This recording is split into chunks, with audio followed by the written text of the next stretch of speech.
Oh, hey there, my Battlefield friends. It has been a while since I posted my last video, exactly a week.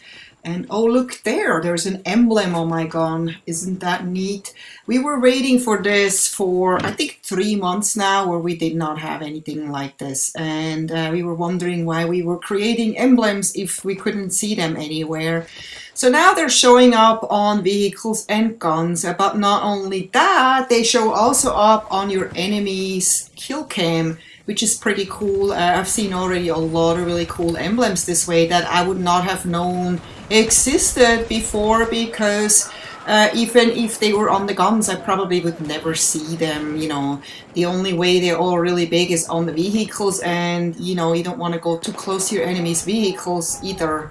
So anyway, I'm playing some Rush here on Siege of Shanghai, and this can be a tricky map sometimes, because a lot of times this area here is heavily defended, and it's really hard to get to this one B station because there's not a lot of cover. There's snipers and whatnot. And we were pretty lucky here to arm the comm station pretty much right at the beginning, until those guys come up and show me who the boss is. Or not, as you can see right here. So anyway, we recently just had a really big patch on Xbox 360 and PlayStation 3, I think Xbox One too, I'm not really so sure, but definitely on Xbox 360. And to me it feels like the game is more stable. I don't see any crazy glitches anymore, there's no freezes anymore, and I have not been kicked out of Dawnbreaker anymore, which, maybe I was just lucky, but I'm pretty sure they fixed that, because that was a pretty annoying issue. Then they also said that they fixed they made some of the weapons more stable and more accurate, and took some of the recoil away. I'm not really sure which weapons those are, because it's for sure not the ones I'm using, because I actually feel like some of my weapons behave worse, but it could also just be because, I have a worse day. When I don't usually feel good, when I had a bad day, at work, or, privately, or something's upsetting me or worrying me, I don't do really well in multiplayer games, because you just have to be with it at all times. You cannot be somewhere else with your mind and expect that you're doing really well. That just doesn't work. But anyway, another thing that they now added is a headshot icon that is back from Battlefield 3. That's something I noticed right away. And then just several other things, like the tank crosshair was kind of off, and you fell out of a helicopter in air superiority, and stuff like that. Stuff that I haven't really noticed yet, and stuff that I haven't noticed before the patch either, so I will never know it existed, and I will never know that it doesn't exist anymore. But anyway, we're always glad about patches, of course. This game is going to be perfect until, maybe in 2 years. No, I'm just kidding. I mean, they were saying, a couple of months ago, that it takes about 6 months. So we have another 4 months to go until this game is perfect. Hopefully, it will be perfect. For me, this game is already perfect now, but there's always people that find a little nitpicky. And by the way, I just played the demo of Recoil yesterday, and when you play an FPS like that, you realize how good Battlefield really is. I'm not talking about, all the features and everything. I'm talking about just how the guns feel and handle, and how you feel when you run around, you move around, just how everything is tight. I mean, in Recoil, for example, I felt like I was running on some kind of slippery slime, because I was just kind of sliding all over the place. And when I was trying to aim at someone, my gun was just kind of pulling up in all directions. I couldn't even focus on anyone. There was a horrible lag. I was kind of running 2 steps forward, and then I was kicked back 1 step. I gave that game up in 2 minutes. I was like, I'm out of here. This is no fun at all. And thank God they have a demo, because Otherwise, I would have wasted $15. And, you know, $15 is not a lot for a game. But when a game is bad like this, I was expecting it to be another one of those arcade games that is amazing, like Battlefield 1943, which was $15 and feels like a full Battlefield game that just has no problems at all. I mean, Battlefield 1943 is still one of my absolute favorite Battlefield games. I just thought that game was the bomb. Especially because it was so simple and there was no problems with that game, ever. Not ever. They didn't even have to put a patch on it as far as I know. So what is new? What else is new besides the big patch that we just had? What's new in my life is that I finally revamped my whole gaming setup from having the Xbox 360 connected to a component only game capture device, having a component going through a switcher which allowed me to switch between my DVD player and my Xbox 360, and then having another component cable going to the projector and audio cables going through my stereo system, which is like a stereo system from the 90s, which works really well still, but you know, it's kind of crazy.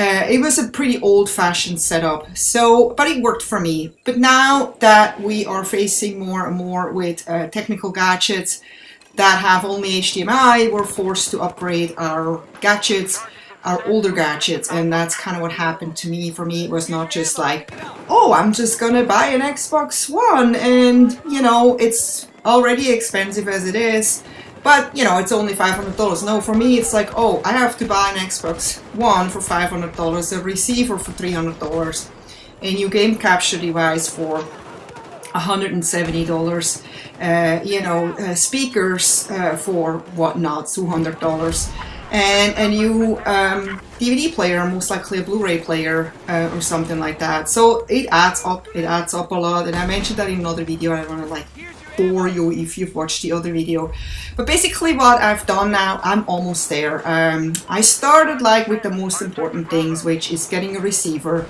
which allows me to hook up any HDMI device that I want. So whatever, I can hook up to 4 devices to it, and I don't really have more. I usually have just DVD player and an Xbox, and this way I could even have 2 Xboxes hooked up and a DVD player and still have 1 HDMI left over. So I got a receiver that got high remarks. It's one of the best performing receivers below $300. I got that one. And then I got my game capture device from Overmedia updated to the latest version, which is the game capture, Overmedia Game Capture HD2, which you can see in the unboxing video if you're curious about what this gadget looks like and what kind of functions it has. And as you can see here, this is actually recorded with this new game capture device. I've had a lot of fun, I have to say, since I have this receiver, have everything hooked up with HDMI all the way through. I have so much fun. I mean, the component and HDMI, there's really actually no difference. But when I was fiddling around with my projector, I finally realized, oh my god, I didn't even have the perfect settings on the projector. I was always happy with the image quality, but now I have such perfect image quality, you cannot even see the difference between my screen at home and like a movie screen. It's like crisp and clear. The colors are vivid. The sound from the receiver is amazing. I don't even have surround sound. I basically just have the old speakers hooked up for now from my stereo system. Once I give the stereo system away, I have to buy another new pair of speakers, but those speakers are really good speakers. So I hooked those 2 speakers up and they're behind me, but the stereo sound, because the room is rather small, is in the whole room and it feels like it's surround sound. So I saved myself a lot of money and effort by not having to set up a surround sound, which is really not worth it when you have a really small room. There's no point for a surround. So anyway, I feel like I'm sitting in a movie theater right now playing this game. The only problem I ran into is that now with HDMI, I can only set the screen to 69 before it was 4:3. I have tried that. I would need a much bigger room. And now the edges of my pictures basically hanging off the monitor or the screen. So the sides, I had to actually adjust my game settings in the options menu to kind of pull in the HUD and everything, so it's not like cutting off the HUD and everything. But I realized quickly, because now the game takes up the whole wall and not just the screen. I have a 100-inch screen, so I had to now upgrade also to a 120-inch screen. I could go 130, 140, but I don't want the edges of my screen to hit the walls left and right. I think 120 should be perfect. And you know, if the screen is too big and you're sitting close, then it's not really a fun experience anymore. It's like sitting in the movie theater in the front row. I mean, nobody wants to do that. Everyone wants, you know, to sit in the very back. The farther away, the better. So anyway, so 120 should be okay. This way I can have the image fill up the whole screen and not have anything run over the edges. But it's amazing. I'm really thankful that I invested in this. And you know, for me, it takes a long time to invest in anything. I always first do like a lot of research, make sure I get the best of the best for the least money. And then I still wait and think about it again and again and again. I'm definitely not a compulsive buyer. But I think if you spend a lot of time on something, you should invest the money there and not in something that you probably never going to spend a lot of time again. Like for example, I bought a camera lens for my photo camera a few years ago, and it was a really good lens, professional lens that everybody wants. And I finally was like, I'm gonna afford that money, and I knew it was a really good buy. And at that point, I really still thought, you know, photography was always one of my big hobbies, and I really thought, oh my God, this is gonna bring my photography to the next level, and this is gonna be the thing. And I was really sure about it. That's why I didn't have a problem spending like, you know, $500 for a lens. And then I realized, you know, that the lens was just not exactly what I was expecting. It wasn't something that I was using enough to make it worth the money I spent. And you know, over a few years now that I had this lens, I was always thinking, yeah, I should use it again. But then that lens was only, you know, able to do great in certain situations, and I rarely ever was in those situations that I would have had to carry around, you know, 2 lenses all the time whenever I went out. And I was like, that's just not going to work for me. I'm not that kind of person. And what to do now? You know how, and I have like this $500 lens, and I'm not using it. And because the lens was basically new, the box, everything was brand. I mean, everything looked like it just came from the store. I basically thought, okay, there must be a way I can like make somebody else happy with this lens, and somebody that really uses it. And I learned about the Amazon seller program, and now I'm an Amazon seller, and that's just really great. I mean, if you have technical gadgets, especially technical gadgets that people are so into, and they're in really good condition, you know, instead of having them somewhere in your house, in a closet or in a drawer or like on your desk or somewhere, just sitting around collecting dust, go and sell it. You're not gonna regret it, because there's always people that want to buy it, and it's definitely way better than eBay.